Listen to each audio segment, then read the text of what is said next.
So students, we would be discussing this question and its solution.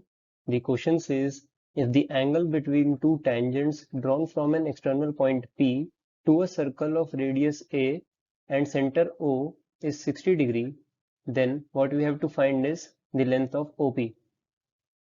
I hope everybody would be getting the question. We are given with the that the radius of the circle is A and the center is O and the angle between two tangents. By two tangents, we mean this angle is 60 degree. So now the solution of this question goes by that we know that if we connect the tangent to the radius, the angle between the tangent and radius is 90 degree, and the angle between two tangents is given to us with 60 degree.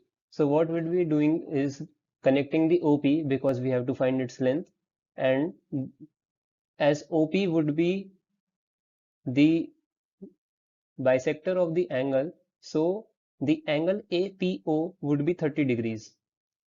And if this is 30 degree and this is 90 degree, so it becomes a right angle triangle in which we can apply trigonometric formula.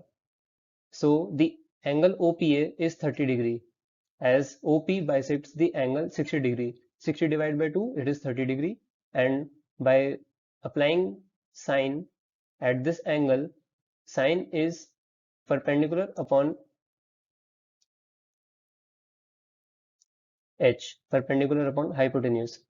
So sine 30 for this particular is OA, which is A upon hypotenuse OP.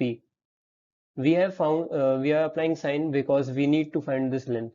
So by applying the value of sine 30, we get OP is equals to 2A.